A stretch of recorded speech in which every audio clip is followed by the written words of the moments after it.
Hello, welcome to the channel Why Stories. Enjoy watching. Adelaide had always deemed herself to be a cut above, not quite like the others. To those looking in, it certainly seemed so. First off, Adelaide achieved top marks at school, smashing her A-levels.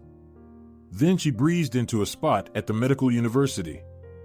After half a dozen years of hard graft, she bagged her medical degree. And then, she picked quite the illustrious path, training as a surgeon, under the tutelage of some proper legends at the hospital. In certain parts of the world, being a female surgeon was seen as a bit off. This idea was hammered into lasses right from their freshers' year. A favorite saying amongst the lecturers was, "A woman surgeon is like a sea pig, neither fish nor fowl." But the majority of the young women weren't fazed, they mostly let it slide. None of the girls, at least not in Adelaide's group, fancied themselves in the operating theater. At most, they had their eyes on cosmetic surgery, mastering the basics, lip fillers, removing odd lumps and bumps, and a bit of radiofrequency liposuction. They were after the pound signs, leaving the trickier operations to others. But Adelaide wasn't swayed by such talk. She had her sights set and went for it, full tilt. The word on the street was, without a bit of help or a bit of dash, a woman wouldn't find herself a post at a proper hospital. Yet, Adelaide pulled it off, all on her own. Whether she'd confess or not, she did reckon there was something special about her. Even her colleagues saw this special something in Adelaide. They'd even go as far as calling her Dr. Adelaide Turner, even though she was fresh out the gate. But every dog has its day, and Adelaide's came around soon enough. Out of the blue, she was moved from surgery to a simple consulting room. The most she'd do was deal with a bug stuck in someone's ear, remove ticks, slap on a plaster cast, or drain a minor boil. Adelaide was befuddled, thinking maybe it was just a mix-up and she'd be back in her scrubs in no time. But no luck. She began knocking on the doors of the hospital higher-ups, seeking a straight answer. She even went as far as the Department of Health with her queries. Eventually, someone let slip that she wasn't really all that special. She'd just not ruffled any feathers until recently. But a few months back, for some reason, she turned away a rather influential patient who fancied jumping the surgery queue. Those waiting were in more dire straits than he was.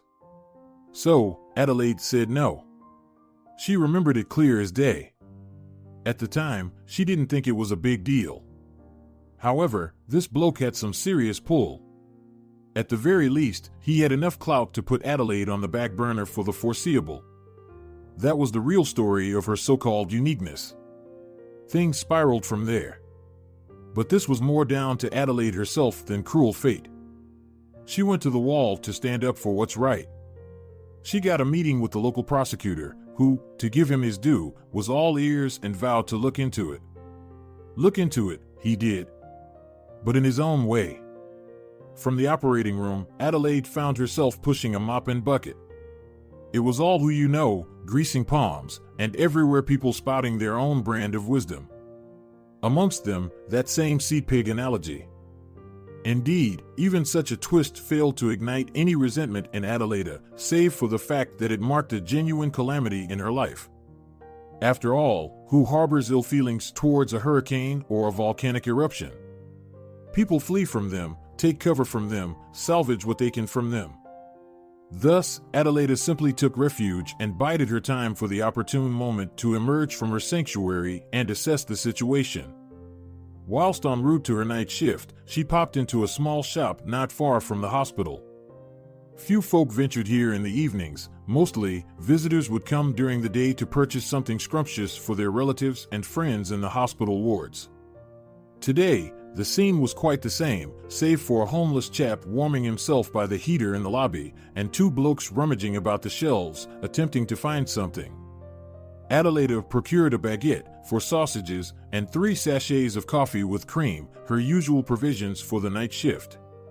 She had already paid the cashier and was opening the door to the lobby when the 2 lads came up to her, still without a purchase from the shelves. "Listen here," one of them gruffly spoke, tall with dark stubble on his angular face. "Toss us a couple of coins, we're just a tad short, you see." "What?" Adelaide was quite lost in thought, and the lad's manner, coupled with the utterly out-of-place request, was truly bewildering. "Are you deaf or something?" the other lad chimed in, withdrawing his hands from his pockets, his tattoos weaving an intricate pattern. "Hand over the money. Better give us a good lot." "Yeah, plenty," the tall one joined in with a sly grin, echoing his mate. "Have both of you gone completely mad?" Adelaide frowned, continuing to open the door. "What more money do you want? Just go sleep it off, will you?" The tattooed one pushed the door with vigor, wedging his boot into it, preventing it from fully opening. Adelaide now sensed the real threat, glanced about, but the shopkeeper was hidden behind shelves of notebooks and cards. This modest shop had never been fitted with surveillance cameras. Her only recourse seemed to be to cry for assistance. She was about to holler for the cashier's attention when the tall chap forcefully pushed Adelaide into the vestibule and clanged the door shut. "Why make a fuss?" he said, smirking. "We were merely asking for a little something. Are you so reluctant to part with a few hundred? Just hand over all your money. Let's see what you've got." And he extended his hand, expecting Adelaide to hand over her wallet. The second lad took a folding knife from his pocket. The blade gleamed under the light of the lone lamp. "Oh, my word," Adelaide thought, deeply alarmed. What utter madness! Hard to fathom. She opened her bag, scrambled for her wallet, and was about to hand it to the ruffians when suddenly an unexpected voice intervened, the fourth party in this scene, who had seemed entirely unnoticed. It was the homeless man, who had been quietly observing the proceedings for quite some time. "Leave the young lady be," he said, his voice steady and composed. Adelaide and the lads turned to him. He was a man of short stature, slightly stooped, with broad shoulders and sturdy legs. He was adorned in a well-worn shirt, equally tattered trousers, rubber boots with galoshes, and a shabby fur hat that might have once resembled a rabbit or a hare. With the temperature outside at -15 degrees Celsius, the man sought warmth near the long radiator. "Who's this voice coming from the rubbish, then?" the tall one sneered. "Seeking a bit of adventure, are you? Or is your hangover plaguing you so that you've lost your senses? Don't worry, mate, we'll share with you. We'll share some hawthorn berries with you." The homeless man uttered not a word.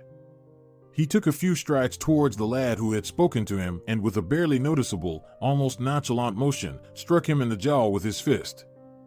The tall one crumpled onto the tiled floor as if his legs had betrayed him. His mate, witnessing this, recoiled slightly and twice stabbed the man in the abdomen with his knife. The man grimaced in pain but pressed on. He continued to advance. The lad danced before him for a couple of ticks, feigning to be a seasoned pugilist, but then abruptly altered his plans, made a dash for the exit, and bolted out onto the street, quickly vanishing from sight. It all happened so quickly that Adelaide scarcely had a moment to take it all in. For a moment, she stood there, purse clutched in her hand, until the tall bloke on the floor began to move, glancing about the lobby in evident confusion. It was only then that the tension within Adelaide unfurled unexpectedly, catching even herself off guard. With great force, she booted the man who was attempting to get up in the gut, preparing for another kick, but the tall fellow was now alert and sidestepped her. He quickly got up and scarpered after his mate. Meanwhile, the homeless chap slid down against the wall, clutching his belly. A crimson patch quickly darkened his shirt. Adelaide finally came back to her senses. "You're in dire need of a doc," she said, bending over him. "The hospital's just round the corner. I happen to work there, cleaning up after folks. Think you can make it? I've got you." The man looked up at her. His eyes weren't filled with pain but an overwhelming sadness and sympathy. "Blimey," he murmured, attempting to rise. "Popped by there the other day, but didn't have any papers with me. No ID, nothing. They told me not to come around anymore." "Don't you fret," Adelaide comforted. "It's just the night crew in now. They won't give you any bother. And cheers for stepping in for me. You shouldn't have, truth be told, but now I've got to look after you. So, don't fight me on this. Helping him to his feet, the man managed a weak grin. "No need for gratitude," he replied. "Might be this was my ticket to getting a proper bed for the night." "Oh, give over. Still got your humor, I see," she chuckled. "Bit of a miscalculation on your part, though. Let's move along quietly, shall we?" The hospital was but a stone's throw away. Adelaide's main worry was that those louts might come back and lay in wait for them. Fortunately, they arrived at A&E without any further ado. Inside, Conrado, who was on shift that evening, dashed over to help. They got the man into a gown and sat him on a bed. Adelaide took a gander at his injuries. They weren't too deep, thanks to his battered old jacket which had deflected the blade. One of the cuts merely grazed the surface. It wasn't bleeding much because it was only superficial. After a quick ultrasound confirmed no internal damage, Adelaide gave him something for the pain, cleaned up the cuts, stitched up the worst ones, and put a drain in for the deeper injury. "And that's that," she declared, letting out a sigh. "You'll pull through. Between all this madness, we never did swap names. I'm Adelaide." "And you?" "Thank you, love," he replied. "I can see you're not just any cleaner. You've got me stumped. Long story short, I've had a bit of surgical training." "So, what's your name then?" "Some big secret?" "Name's Antonio. Antonio Vega, if you need it for the records." "They going to kick me out again tomorrow?" "Well, I reckon the police will have to get involved tomorrow. You were mugged after all. No coppers, please. Don't put yourself out. Nothing dodgy about me. Just a regular bloke without a home. Don't fancy any questioning. They'll drag you into it too. But those ruffians have to answer for this, or they might do someone else over. I'll take care of them when I'm better. You don't need to worry about that either." "Well, you say you're just an ordinary homeless man. So not that ordinary, if you're confident you can deal with those idiots. Who are you really, Antonio Vega?" Adelaide gave him a playful look. "And you're an ordinary hospital cleaner with surgical experience," the man replied. "And I'm an ordinary homeless man with experience in dishing out blows. Simple as that." "I see," Adelaide helped him put on a hospital gown. "All right, let's just say if anyone asks, you got stuck on the fence while attempting a climb. You know, those spiked fences. I've always thought they were dangerous things. I'll speak with the director if he inquires. Let's go to the ward." "Very well, let's go." The next morning, Adelaide didn't head home but stayed on for an extra shift. She was very sleepy due to the eventful night. At 2 o'clock, another guy arrived with bruises and a concussion. There was only one vacant bed left in the wards, and the hospital director, Constantino Grandes, would undoubtedly have questions about Antonio. Adelaide needed to defend him and managed to do so without involving the police. She somehow trusted the unknown man right from the start. She believed he would deal with those guys himself and that there was no need to call the police. At 6 in the morning, she changed his bandages, administered a couple of injections, and then went to a shop to buy something for breakfast. When she returned, the director was already storming about, and his voice could be heard down the corridor, right at the exit. Conrado rushed into the staff room, having changed and finished his shift, and warned Adelaide that Grandes was looking for her and was in a terrible mood. But Adelaide had mentally prepared for this and entered his office ready to stand up for herself and for Antonio, or so she believed. "Ah, it's you, Adelaide," Constantino Grandes began in a raised voice. "Seems like life hasn't taught you anything. Are you here about Antonio?" The girl asked calmly. "What Antonio are you talking about?" "The patient brought in during the night," she explained. "I mean the homeless man you didn't bring in on an ambulance, but rather picked up somewhere in an alley. What kind of stunt is that? And I see, your hands are still itching for your old job. You're still on probation, mind you. You might not even get your old position back. Fine, you brought in some unknown person, and now you're even stitching him up. And why didn't you call Sanchez? He's our surgeon, not you. Dr. Sanchez. You know him yourself, Adelaide retorted with the same calmness. He's hardly ever sober during his shifts, and the wound isn't that complex to bother him with it. What if he's some kind of fugitive or a convict on the run? No ID, no records. Who is he, anyway?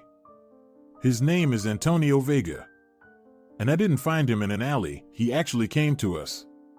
I met him near the emergency department. He could call himself the Pope for all I care. What if he's an escapee or a murderer? You'll be an accessory, you understand? Why didn't you call the police? Constantino Grandes, why involve the police? Even if he's homeless. Aren't there plenty of cases of hypothermia that we receive in winter? We don't call the police every time. Hypothermia, sure, but now it's knife wounds we're dealing with, the director persisted. In short, why should I keep getting on your case? You've got 2 more weeks on your probation, and then goodbye. How come? Adelaide didn't expect such an outcome from the hospital director. Calm down, you're dismissed. What did you expect? That we'd bring every homeless person in the city here? I could even fine you for exceeding your authority. So stop causing problems, I know what you're like. Consider yourself lucky I'm just firing you. I won't write about you being a terrible intern. Find a job in another hospital. Or better yet, forget about medicine altogether. And what about Antonio? Which Antonio? Constantino Grandes still didn't understand. Oh, that one. Don't worry, the police took him to the station for identification. How is that possible? Adelaide began to lose control of herself. He has wounds, he needs bandages and medication. They'll take care of him there. You yourself said the wounds were minor. He'll survive. Did you see that guy they brought in with a concussion? He still hasn't fully regained consciousness. And what if he's your Antonio, whatever his name is? What if he did it to him, huh? 2 people in one night. Coincidence? Nonsense, Adelaide said under her breath. How is that possible?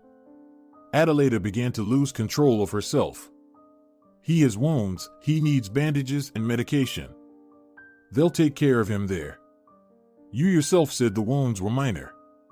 He'll survive. Did you see that guy they brought in with a concussion? He still hasn't fully regained consciousness. And what if he's your Antonio, whatever his name is? What if he did it to him, huh? 2 people in one night. Coincidence? Nonsense, Adelaide said under her breath. Exactly, the director nodded. A hospital cleaner sewing up wounds and inserting drains instead of changing diapers.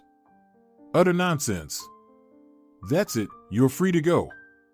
I have a meeting now. Adelaide, somewhat shaken, left the office. She didn't expect this from the hospital director. Well, I didn't expect this from the hospital director. Whither could Antonio have been spirited away from the hospital? Following the course of events as she had envisioned, they should have transported him to the nearest department. Thus did Adelaide decide to begin. She boarded a bus and reached the 3rd department, where she asked the duty officer if she could speak with Sergeant Lego. Hoping her logic hadn't failed her. Luck was with her, indeed, such a sergeant worked here, and what's more, he was currently on duty.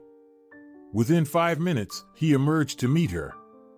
A young fellow, recently discharged from the army, it seemed. Greetings, Adelaide greeted him. Hello. What do you want? The sergeant scrutinized the girl attentively. I'm from the city hospital. Adelaide Castro. This morning, you were at our place, and you took away a certain Antonio Vega from the ward for identification. Yes, that's right. And what do you want to know?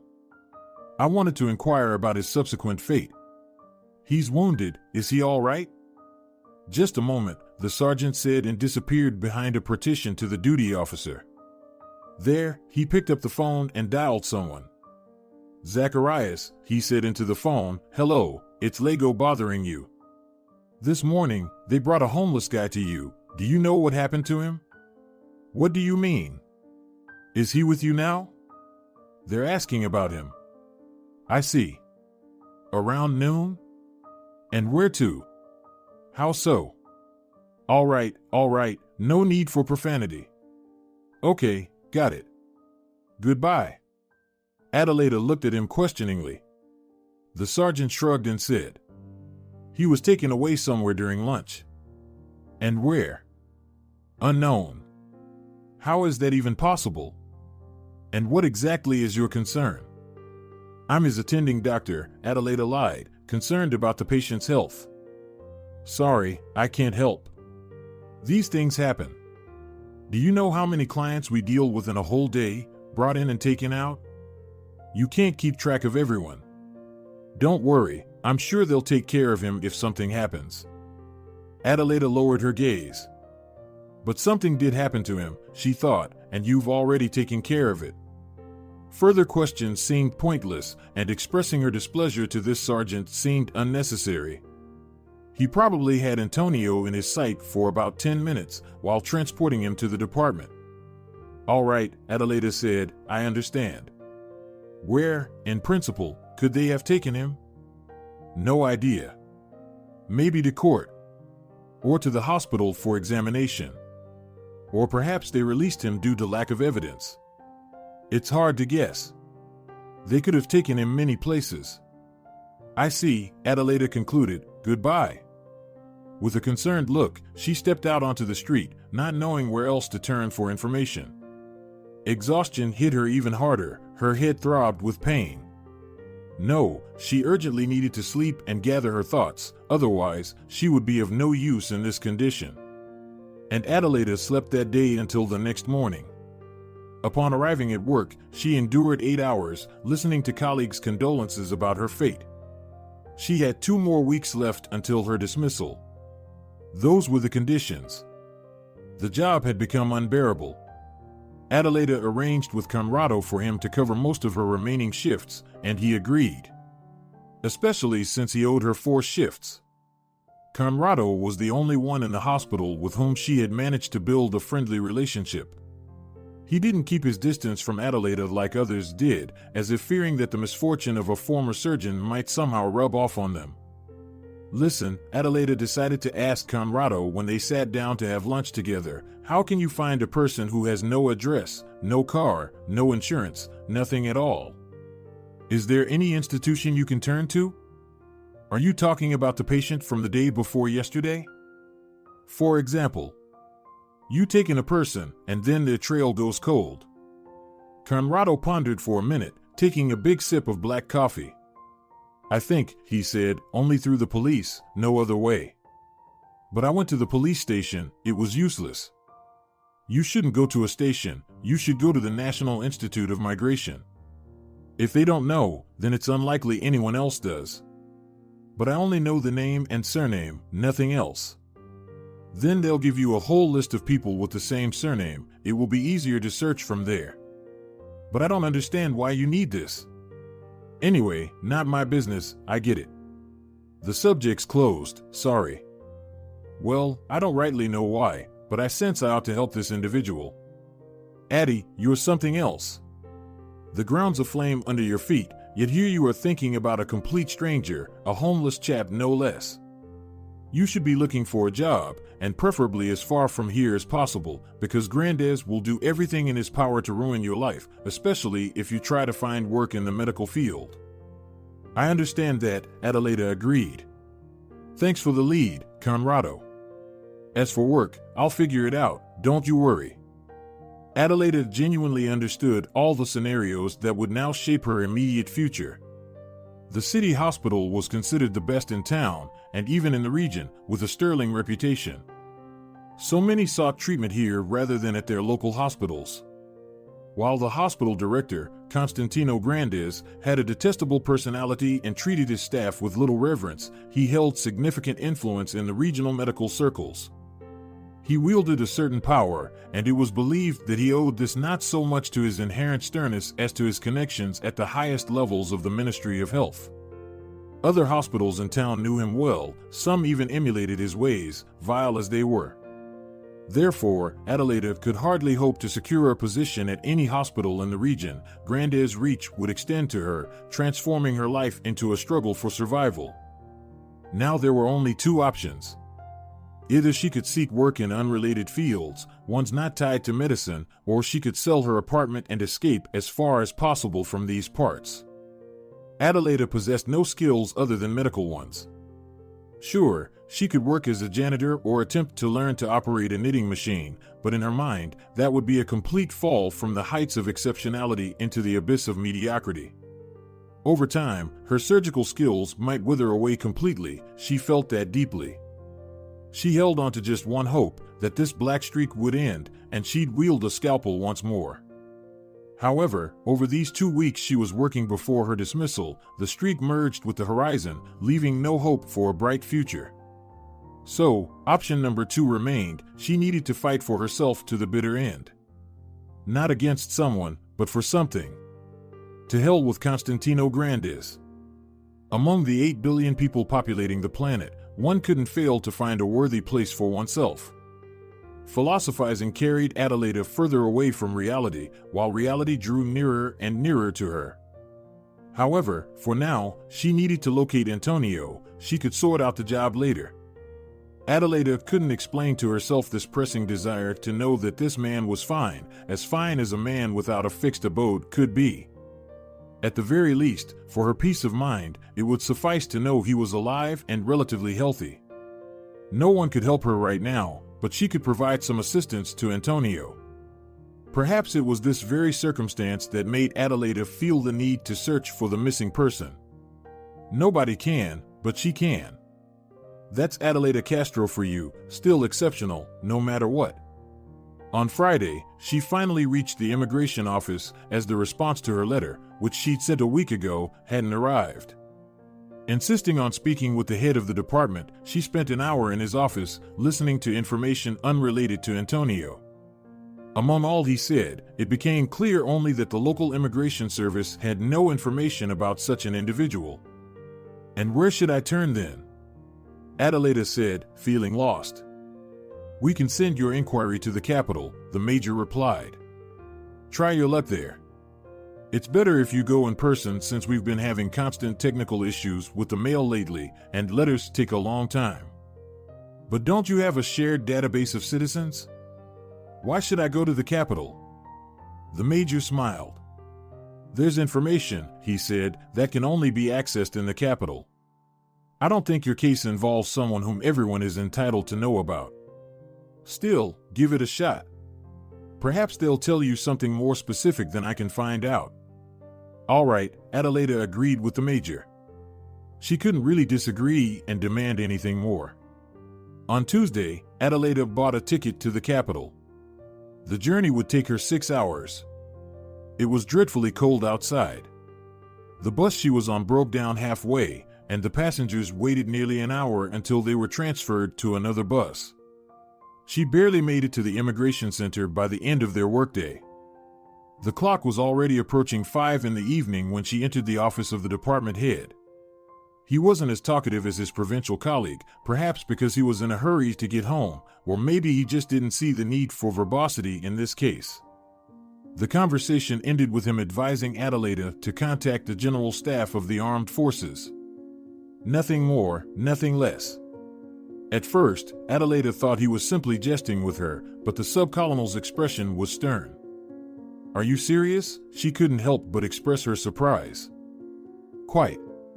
From our end, there's nothing we can do, but there's some indirect evidence suggesting that the general staff might have knowledge about Antonio Vega. That's if, of course, he's the same Antonio Vega. Any other questions? None, Adelaide almost answered like a soldier and left the office. On Wednesday morning, she was heading for her final shift when she stopped by a familiar little shop, as was her routine, to buy lunch supplies. After paying, she stepped out onto the street and had taken a few steps when she heard a voice behind her. Excuse me, miss. She turned around and was taken aback. These were the ones she dreaded meeting the most. Standing before her were the very 2 men who had tried to rob her 2 weeks ago.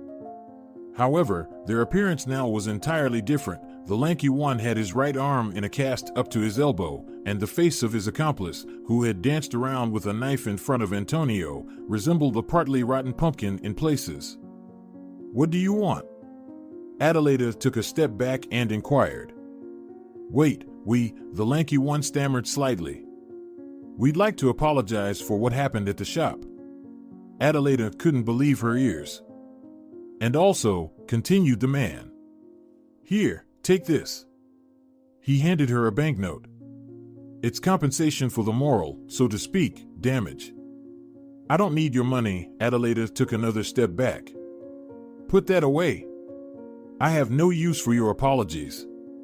Do you even remember what you did to that man? He's the one you should be seeking forgiveness from, not me. I've long forgotten about you." The lanky one started to mumble. "We've already apologized to him. See?" He raised his broken arm. "Compensation's in order too. Are you suggesting he did this to you?" "Please, take it." The pumpkin-faced man joined the conversation. "Don't refuse, or we're in trouble. So, where's Antonio? Is he all right? Can you tell me where I can find him?" "We can't." The lanky one shook his head. "We're not allowed. We're only supposed to give you this." He extended the banknote again. "Take it. Don't turn it down." "But is he healthy and still in town?" "He's well. But where he is now, we don't know. We've been waiting for you for 3 days." "Fine." Adelaide took the money. "If you happen to meet him again." No. The second man waved his hands. "God forbid. We're leaving the city right now, altogether. So, we won't be running into anyone. You'll have to figure that out yourself." "All right, farewell, we've got to go." "Well then," Adelaide said, watching the two men quickly walk away. "What a turn of events," she said aloud to herself, turned around, and with a smile, headed towards the hospital. The train ticket to the capital turned out to be not so cheap, so the money received from the criminals, though unpleasant, proved to be well-timed. This time she decided to travel by train. The carriage was bustling with cheerful commotion and confusion. It had been a while since Adelaide had taken a train anywhere, and she had grown unaccustomed to such a tumultuous environment, yet it didn't bother her in the slightest. She surprised herself with this fact. On the contrary, she relished the fact that life around her was teeming. Children ran around the carriage, adults chatted about trivialities with one another. How she had missed this! Her mother had passed away while she was still studying medicine, and she had never known her father. He left the family when she was barely 4 years old, so there was no one left to travel to for a long time. Adelaide, a person meticulous in details, demanding of herself and others, appeared cold to those around her, excessively prudent, and nearly unapproachable. She was a perfectionist in every sense of the word, which guaranteed her success as a surgeon but brought forth numerous problems as a woman.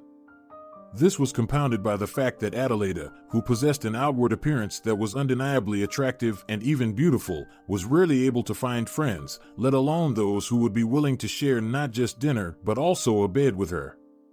Her slim legs, the first thing men noticed, her pleasant round face with gray eyes and a slightly upturned, neat nose, full lips not usually associated with those of strong character, everything about her was just as it should be. But the men seemed to fear her. Only twice had Adelaide come close to forming any significant connection. The first time was in college, and the second was in the hospital, but both of these relationships ended before they could mature into discussions of marriage. In college, her first boyfriend transferred to a military medical academy and invited her to another city, to which she naturally declined. And the romance with Conrado in the hospital was even shorter, lasting only a week.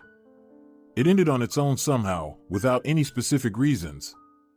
A passionate affair that made both of them forget everything in the world, as if it had burned out like a spark in a fire. However, Adelaide and Conrado managed to remain friends. Over the course of several years, they never attempted to resurrect what had irreversibly died. No more men appeared in her life after that. Unpleasant changes began to occur in Adelaide's character. Her former meticulousness disappeared, details slipped from her attention. Things at home and at work ended up in places where they weren't supposed to be. Adelaide was afraid that if she were to return to the operating room, she wouldn't be able to perform her work as skillfully as she used to. She had changed. Perhaps adversity had bent Adelaide, causing her to transform, or maybe it was her own choice, not yet fully realized, but still hers. But now she was sitting on the train and smiling. She was surrounded by happy people, and their joy seemed to energize her. New Year's and Christmas were just around the corner. Schools had gone on vacation. Where were all these people headed? Most likely to their families or friends, maybe to a winter camp. The scent of mandarins wafted through the carriage, intensifying thoughts of Christmas. But where was she going? To the General Staff Headquarters of the Armed Forces. If she were to tell her fellow passengers, they would surely be surprised. And she had no one to celebrate Christmas with. She used to at least attend the hospital's corporate events, but now even that path was closed to her. Suddenly, these thoughts about the upcoming holiday stirred up such a wave of melancholy in Adelaide that her smile vanished, and she felt like crying right then and there. From her confusion, she was pulled out by the voice of a little girl who approached her closely and extended a mandarin in her direction. "Miss," she said in a delicate voice. "Take this, it's for you." "Thank you." Adelaide accepted the gift and smiled again. "Don't be sad," the girl added. "Everything will be fine." And she ran off. No, Adelaide thought, "I'm doing everything right." Somewhere deep down, she sensed that new feeling that had prompted her to board the train. Not just gratitude to Antonio for standing up for her, but a growing desire to see him again. Adelaide had so many questions for this man. Firstly, how had he fallen so far, to the point where he had to warm up by store heaters? She herself had once plummeted into a pit. Who knows what would await her in 5 years' time? She might sell her apartment, move away, and things could easily go off script. She might lose her money and become a wanderer without a fixed address, losing her surgical skills and struggling to learn something new. Secondly, who was this Antonio before he ended up on the streets? He had instilled such fear in those two thugs that it was hard to believe it was possible at all. If he could single-handedly do something like that, what kind of Terminator was he? And if he had connections in some authoritative or criminal circles, why was he wearing an old, dirty jacket and unable to even secure a bed in a hospital? Many questions and a strong desire to help him. Maybe even invite him to spend Christmas with her. Why not? If Adelaide wanted to share a Christmas dinner with anyone, it would be him. In the morning, the train arrived in the capital. Garlands were hung everywhere, and Christmas trees were set up. Shop windows were adorned with Santas and snowmen. Adelaide reached the General Staff Headquarters rather quickly and arrived just as her work shift was beginning. At the entrance, she was asked for her documents and the purpose of her visit. They issued her a pass, and within 5 minutes, she was already in the waiting room of the relevant official. Soon, he appeared as well. A tall, dignified man with the rank of a colonel. Adelaide noted to herself that each new visit to these administrative offices added one more star to the epaulets of their occupants. She wryly calculated that the success of her plan was getting closer to a fortunate conclusion. All that was left was to reach the general. Diego Pena, the secretary, addressed the colonel. "This young lady is here to see you. What matter brings you?" The man turned to Adelaide. "I'm here about Antonio Vega, if that means anything to you." Yes, the colonel nodded. "Vega. I've been expecting you for a while. I was informed by the immigration service. Let's discuss it in my office. Please come in." Adelaide followed him into the office and closed the door behind her. "Please have a seat," the man gestured to a chair. "Would you like some coffee?"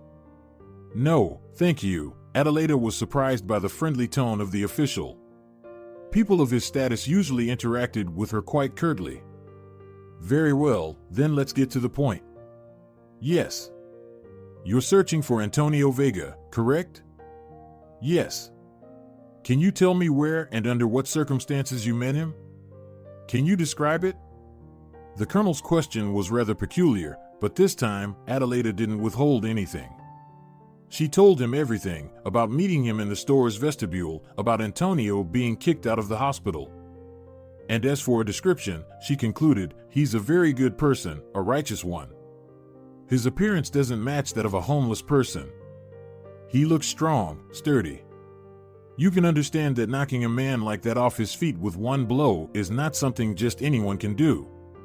After all, those guys later found me, and as compensation, as they put it, they gave me a substantial sum. One of them had a broken arm, and the other had a bruised face. The colonel unexpectedly chuckled. I recognize him, he said through laughter. I recognize Antonio. So, that's where he was hiding all this time. Is he still in your town? You know him? Adelaide exclaimed once again, not answering the man's question. Just a moment, the colonel opened the drawer of the desk and took out a thick album, the kind usually used for photographs. I brought this from home just in case you were looking for that same Antonio. Take a look. Do you recognize anyone? Adelaide took the album in her hands and scrutinized the photograph the colonel pointed to. Here. She pointed with her finger. It's Antonio, only young. The colonel looked at the photo. Are you sure? He asked. Absolutely. And this is you, Adelaide pointed at the guy with his arm around Antonio's shoulder. Exactly, confirmed the colonel. I'm a bit older than Antonio and hold a higher rank. But we started together, and he's like a brother to me. Saved my life more than once. Allow me. And the man returned the album to the drawer. So, it is indeed him, and you can't imagine how glad I am about it. But you still haven't answered my question. Is he still in town? I don't know, Adelaide shrugged. Those guys who gave me the money didn't say much. Maybe he's still in town. So, you have no information either, Adelaide Castro? The man said with a smile. You now possess the very last and most accurate information I've managed to dig up over a long time. I've been searching for Antonio for 5 years now since. Well, perhaps that's not worth mentioning. You're truly remarkable. I can't even fathom how to thank you for your act. What act? Adelaide objected. I'm just searching for a person. Exactly, dear, search, while you could have easily forgotten the very next day after he was taken from the hospital. He means nothing to you, you might think. He stood up for you. You've already done everything you could for him, even got fired from your job because of it. There are so many indifferent people around now. And you're the exception. Stop it, Adelaide didn't like that word. Tell me instead, will you help me find him? Do you have that capability? Of course. Of course. Here, take this. The colonel handed Adelaide a business card. If you happen to come across Antonio in the town, be sure to call me. And I, in turn, will definitely get in touch with you if I discover any leads.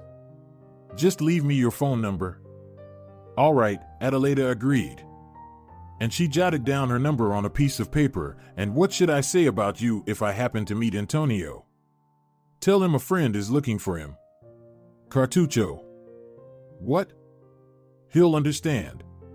Cartucho was my call sign. Do you know what call sign he had? No. God. Goodness. You have no idea what he did for us. Saved so many lives, but unfortunately, I can't tell you about that either. In short, I'll deploy all resources to find him, you can be certain of that. I'm glad to hear that. Right now, I suppose I'll get started, concluded the colonel and softly clapped his hands on the table. Diego Pena, a voice from the intercom sounded, the secretary's voice. Meeting in 5 minutes. Understood, he replied, on my way. Well then, he turned to Adelaide, I shall take my leave from you at this point, time for business. And, I hope, we will meet again. Goodbye, Adelaide bid farewell to the colonel and left the office. Time went by.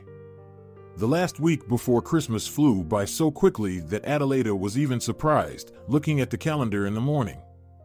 Throughout this time, she awaited news from the colonel, but nothing happened. The phone remained silent. Antonio also gave no sign of himself.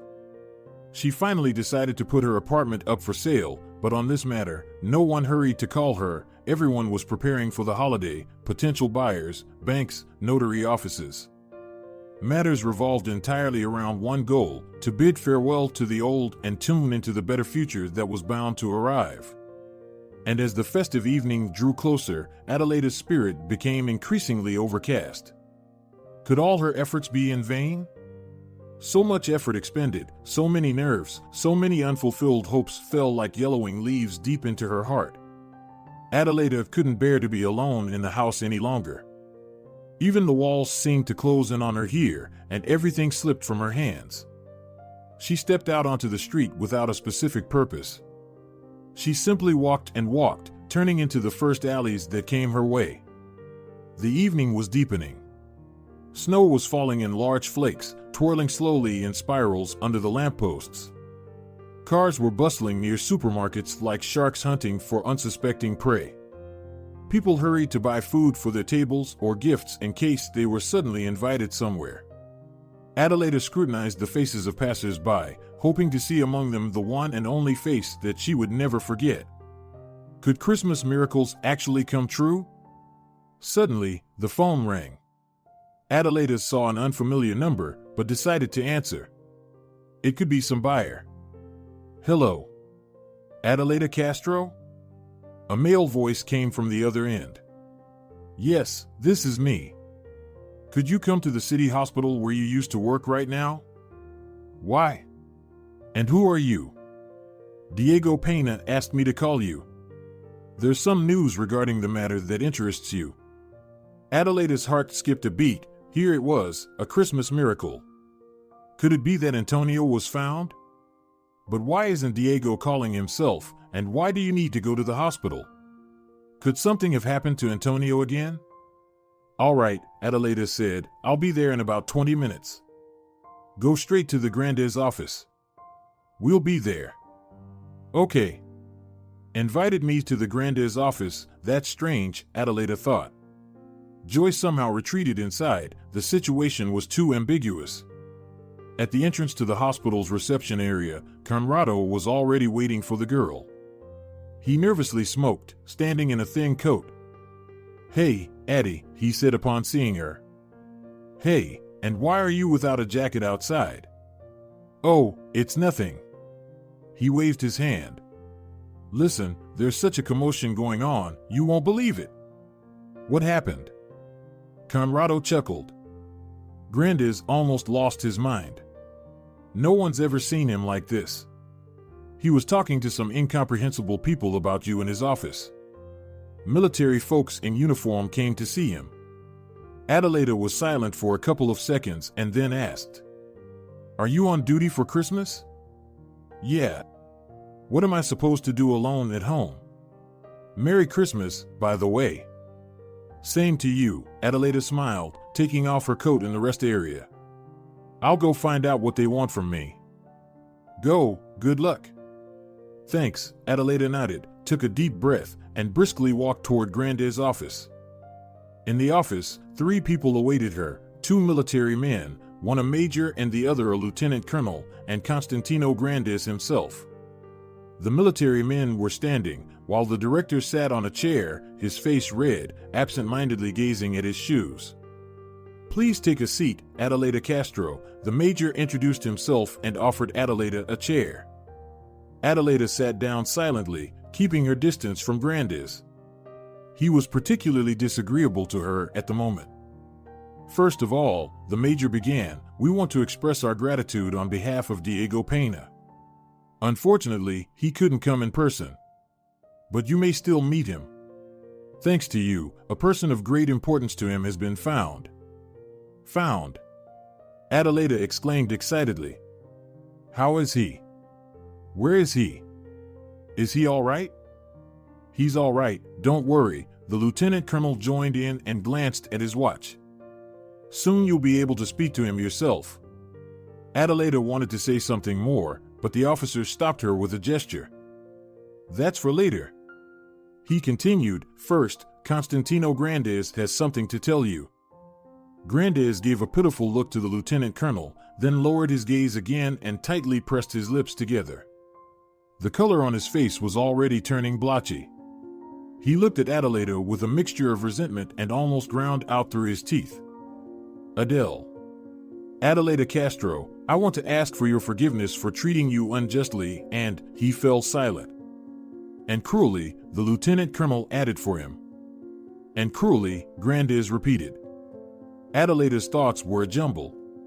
Over the past while, this was already the third person asking for her forgiveness. While such behavior could somewhat be expected from bandits, hearing such words from Grandes was beyond imagination. Something was clearly amiss in this world.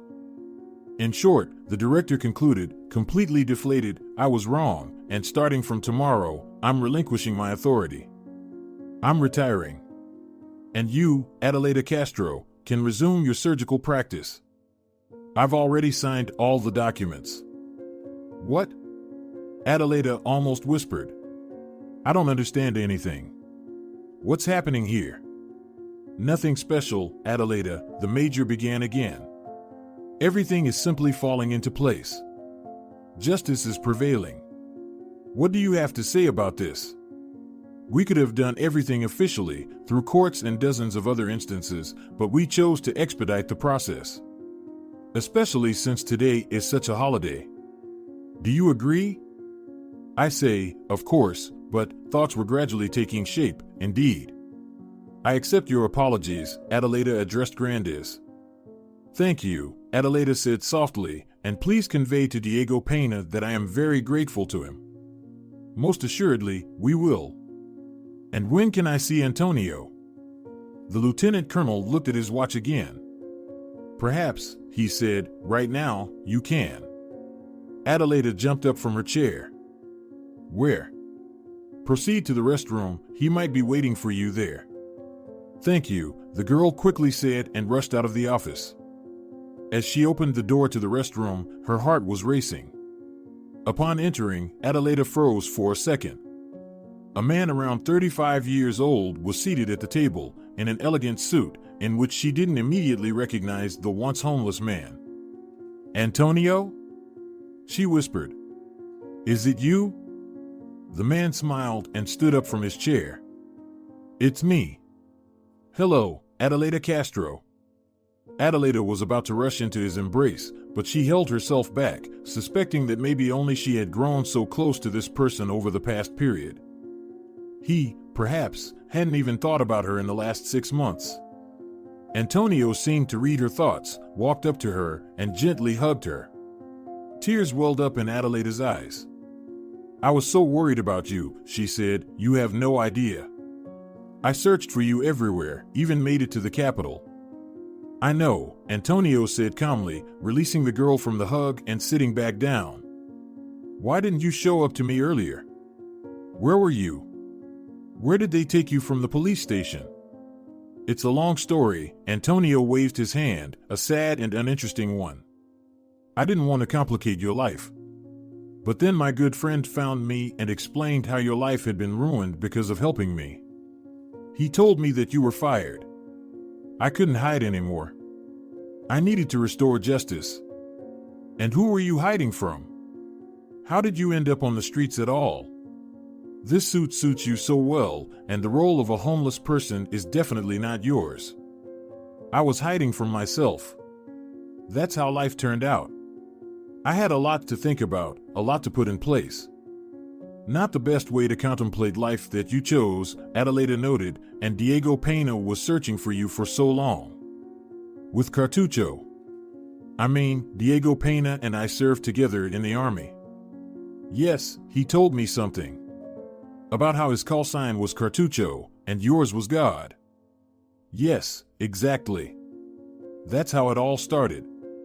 One of the many hot spots in the East. Where I, so to speak, was fortunate enough to be. In the intelligence service, Diego and I served together. Back to back, as they say. He was my commanding officer. We saved many innocent lives then. We exposed many enemy plans. But while I served the motherland, my beloved took a lover. Our mutual acquaintances informed me. I couldn't bear it, asked for leave, came home to figure out what was going on. My wife didn't lie. She gave me an ultimatum: either I live with her, don't go anywhere anymore, or she and our daughter will leave to her. Well, you understand. I tried to save our marriage. I couldn't imagine my daughter living with a stepfather. I left intelligence. I couldn't think about anything else. And it seemed like everything was getting better. I found a job. My daughter started to get used to me again, calling me dad. My wife looked at me with love again, just like before. But then I got into an accident. I was on a work trip, and a reckless driver crashed into me. He died. I survived. And then it began. This reckless driver turned out to be the son of the local prosecutor. He was at fault, not me. But they wanted to pin all the blame on me. They even covered up the fact that he was drunk behind the wheel. As if that never happened. They tormented me for nearly 2 years. But in the end, my lawyers managed to prove my innocence. My wife didn't wait for the trial. She couldn't handle all these problems. She left me for her boss and forbade me from seeing our daughter. I gave them the house. I didn't want any further confrontations. So, I was left without a job, without a wife, without a daughter, and without a home. And I got lost in life. I might seem strong in spirit, but I broke down, having lost my family. Couldn't your friends help you? I only had friends in the army. What about your parents? My grandmother raised me. My mother handed me over to her, and she hardly ever visited the village afterwards. When I was drafted into the army, my grandmother passed away. There was nowhere to return to as a civilian. Her house burned down, and the village became deserted quite quickly. After the army, I decided to enroll in a military academy. And then things went awry. You've been through a lot, Adelaide said with sympathy. Well, it's all fine now. But let's stop talking about me. Do you know what I want to propose to you? What? You're free tonight, aren't you? Certainly. How do you view spending this Christmas with me? Adelaide joyfully clapped her hands. I view it very positively, she said with a smile. I have a spot reserved at a restaurant. Live music, carnival atmosphere, and all that jazz. And, most importantly, a surprise for you. A surprise? Yes. Shall we go? I just need to get dressed. I can't go to restaurants in my home clothes. No problem. We'll head to your place, you can change. We'll make it in time. Then why are we sitting here? Onward? Onward. And they dashed out of the hospital, not noticing anyone in their path. Adelaide had already forgotten about the offer to return to surgery and about Grandis, who was probably drowning his sorrows in drink. She forgot about all the hardships that nearly broke her over this difficult month. It seemed to her that she and Antonio had always been together, and everything else was just a dream. Outside, the snowfall intensified, and everything around was covered in a white haze. They took a taxi, tightly holding each other's hands, and it felt like unknown forces were now carrying them to a fairy tale land where they would find everything they had been searching for so long, and from which they would never return to this miserable city. They were together, and they were indeed exceptional. If you're enjoying it as well, leave a like and subscribe to the channel. All right, everyone's presentations are done. Nick, the manager, said as he tried to move the discussion forward. Excuse me, I haven't. I recently found out something. Nick interrupted me and began to speak. There's apparently someone in this department who didn't graduate high school and is just a part-timer. Meetings should be for employees only. Absolutely right. His lackey, Mike, of course, agreed with Nick. I'm leaving. After leaving the meeting room, I started to shut down my computer. I noticed that an email had arrived, not in my personal inbox, but in the company's shared email. Thinking, there's no point in speaking up, no one will listen, I went home quietly. The next day, I heard a commotion from Nick's desk. He was staring at his computer screen, his face pale. "Nick, is something wrong?" Mike looked at the screen with him.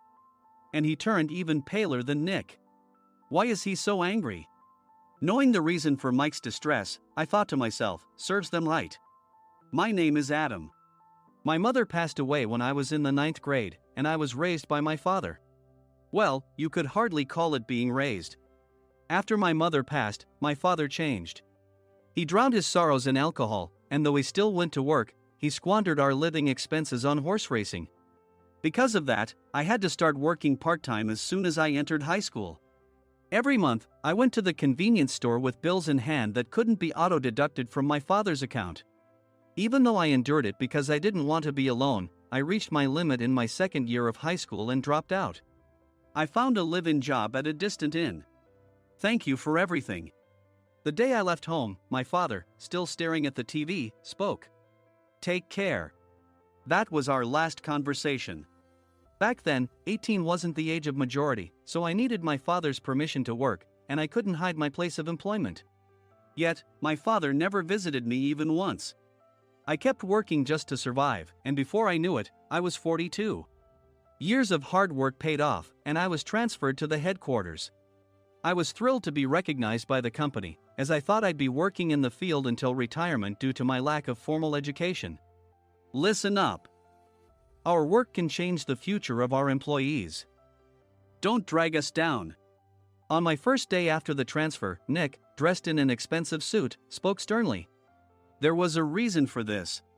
Our inn was located in a prominent tourist destination, known so well that everyone in the state could sing its commercial jingle. At its peak, we had 5 locations within the state. But that was long ago. Due to financial difficulties and aging facilities, only the place where I had worked for many years and the original establishment remained. I was prepared to lose my job anytime, but now there was a glimmer of hope. With the rise of social media, the tourist area where the inn was located started gaining attention again. Depending on how hard the sales department, where I was transferred, worked, we could either thrive or be forced to give up this prime location to the new hotel chains continuously popping up. For Nick, who had switched careers from another industry to strengthen our sales, this was a battle he couldn't afford to lose. I understood why he had to be strict. I will do my best. Nick sneered at my enthusiastic declaration. Did you not hear what I said? I'm sorry. I thought I was listening carefully. Out of habit from years of customer service, I apologized reflexively, though I had no idea what had offended him. Someone was watching me with a smirk. In this department, there are those who are expected to excel and those who have been shoved here because they have nowhere else to go. You are the latter. It was Mike, the section chief. He's 7 years younger, at 35. But he was called to headquarters much earlier than I was and had been moving around within the headquarters ever since. I'm not jealous, but I can't accept that he's my boss. Graduating from a prestigious university, he has an unusually high pride and caused many problems as a newbie, making things very difficult for me when I was the front desk leader. When I found out Mike was transferred to the sales department a month before me, I was disheartened. Mike is right. With just a middle school diploma, there's not much you can do. Don't even think about achieving results. As if I didn't exist, Nick remarked, I'm thirsty. Mike eagerly ran to the coffee maker. It seems Mike is Nick's lackey. I regretted being happy about my transfer to headquarters, wishing I had stayed on site forever. Send a direct mail to every company on this list by the end of the day. Nick only assigned me tasks that even a new graduate could handle. What? There are over 1,000 companies. You want me to send to all of them by today? Yes, if you and your fellow misfits split the work, even those with nowhere else to go should finish by today. I glanced at the employees typing away expressionlessly. They were worn out from customer service, only thinking about leaving on time, or were women reassigned after having children, with zero motivation for work. Even Sam, a new graduate from the same university as Mike, who was supposed to be among the expected achievers, had no enthusiasm for the job, having joined the company wanting to do customer service. I don't care what they say, I plan to quit any time, he said. Only Nick and Mike were highly motivated, making all the decisions between the two of them. I originally only wanted to work at the inn to survive and had no particular attachment to this job. I swallowed my words, thinking I had no right to reprimand them. About a month after the transfer, Nick told us with a frustrated look. To commemorate the 50th anniversary, we've decided to create a plan exclusive for one group per day. Originally, Mike and I were supposed to come up with it, but our president, Mr. Thompson, insists on hearing everyone's opinions. So, you all get a chance. As Nick explained, Mike began handing out prints. Make sure not to embarrass Nick. If your ideas are half-baked, you'll have to redo them. It seemed that they had printed his handwritten notes by Mr. Thompson, which included several questions and a section for free responses. It made sense why Nick had to seek our input, given that all responses had to be submitted to Mr. Thompson. We were given a week to think about it, and a meeting was scheduled to compile our ideas. My plan is to let guests enjoy both the old and modern America. Nick began the presentations. Guests would watch a master confectioner at a nearby traditional sweet shop make sweets in front of them. The welcome drink would be premium tea in a bottle. Nick's plan was certainly attractive. After his presentation, Nick called on us to present in the order we were seated.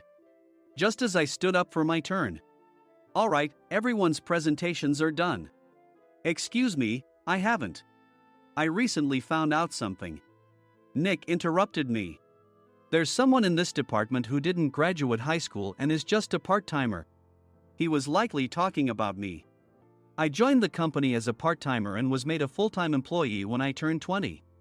That was 20 years ago, so Nick and Mike probably had no chance to know until recently. Meetings should be for employees only. Absolutely right. After that, Nick kept creating opportunities to solicit everyone's opinions, purposefully excluding me from speaking. The meeting unexpectedly heated up and went past the scheduled end time. A few people asked to leave, and the discussion continued with the remaining few. Still here? Normally, you'd leave in that situation. Though I had no attachment to the job initially, hearing kind words from customers made me want to make them happier. For someone like me, with nowhere to go, the inn was my home and customer service was my life. I felt pathetic about my current self. I'm leaving. I left the conference room and started shutting down my computer. I noticed an email had arrived, not in my personal inbox, but in the company's shared email. Thinking no one would listen to what I had to say anyway, I quietly went home. The next day, while preparing the DM as instructed, I heard a commotion from Nick's desk. In his haste to stand up, he hit his knee on the desk. He stared at his computer screen, his face pale. Nick! What's wrong? Mike, thinking he should be the first to rush over, approached Nick while still wearing his coat. He peered at the screen with Nick. And he turned even paler than Nick. Why is he so angry? Who is responsible for this company? Nick, more irritated than ever, asked, and Mike answered without checking. Probably Sam. Sam wasn't there because he was attending a morning training session for new hires. Nick gave up on getting angry and returned his gaze to the screen. They were looking at an email that arrived right after the end of the working day yesterday. Apparently, no one, including me, had checked it before leaving. The email was from a large company that used us for their annual employee trips. The president and executives of that company also frequently used our services personally. President of the company, Mr. Mason himself, had declared that neither he nor his company would ever use our services again. Well, some companies cancel their employee trips or stop using our services due to financial struggles. Let's just move on. Mike kept wiping the sweat from his forehead with a handkerchief. Knowing why Mike was so agitated, I quietly watched their interaction. Do you know how much revenue we get from that company? We can find other guests to fill the rooms, but we'll lose the banquet costs, gift shop revenue, rental car fees, and more. Moreover, the gifts were supposed to be prepared by the traditional confectionery shop involved in Nick's proposed plan. If it's known that we incurred such a huge loss at this critical time, Nick's position in the company would be jeopardized. Nick took a deep breath, seemingly trying to calm himself. All right, Mike. Go to New York right now and apologize to Mr. Mason. What? You're coming with me, right? I have urgent work to do. I trust you, which is why I'm entrusting this to you. Please. Mike, believing Nick's sincerity, agreed with a determined look on his face, saying, "Yes. That's Nick for you." Even if Mike went to apologize, Nick would shift all the blame onto him if the client didn't change their mind. Well, it was Mike's fault to begin with, so it served him right.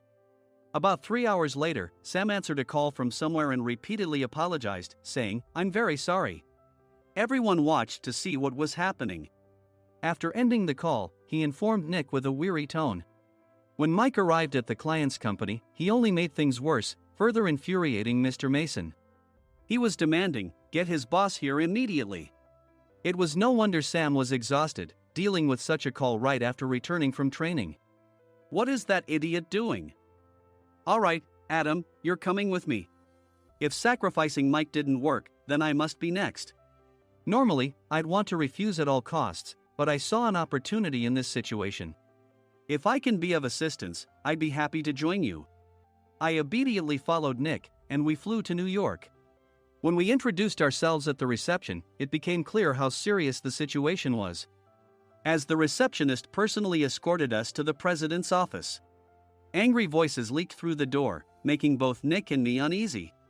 "Excuse me. I'm Nick, the supervisor. I understand my subordinate has caused you trouble, and I deeply apologize."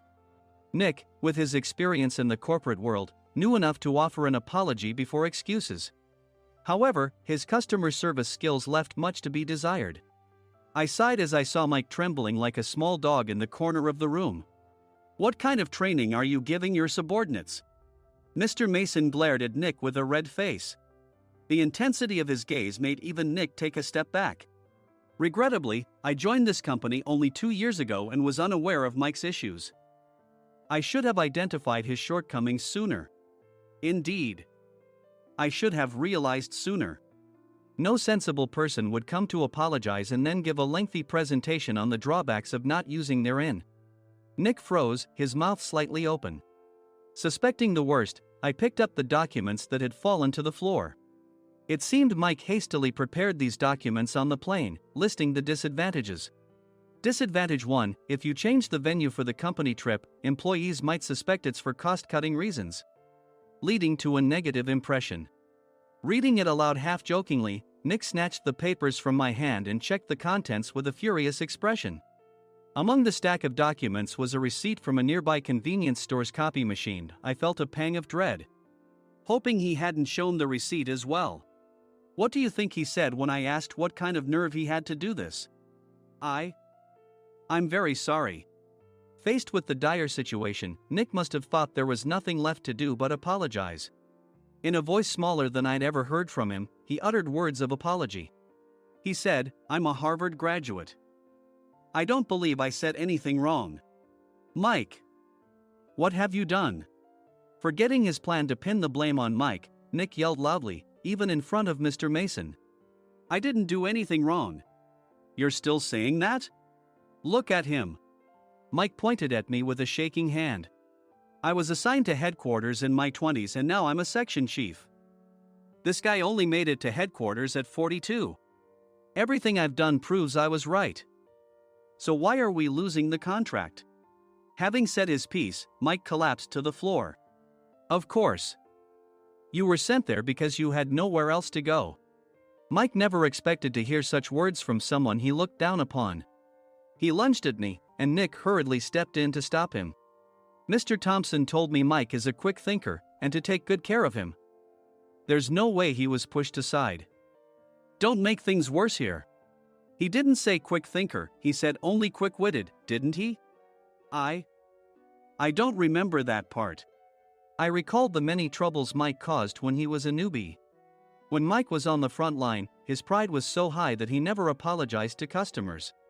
Customer service, especially in our job, doesn't work alone.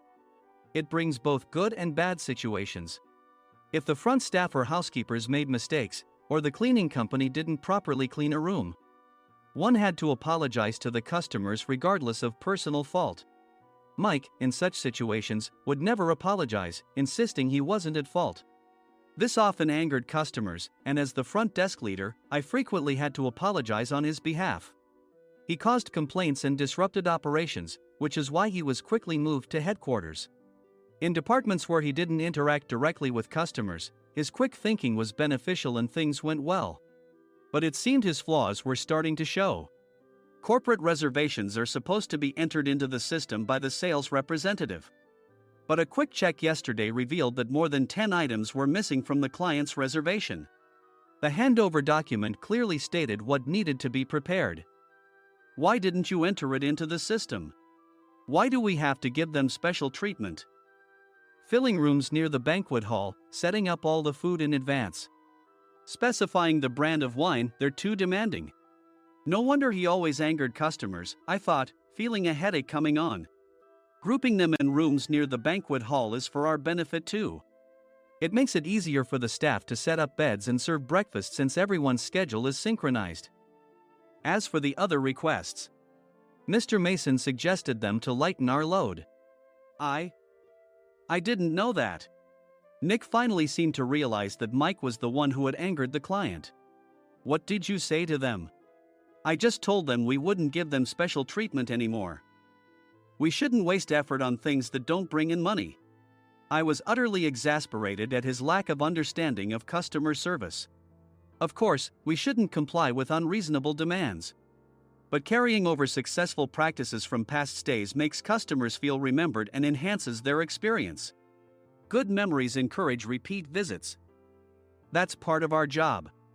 I looked down at Mike, who was sitting on the floor. In our job, nothing is a waste.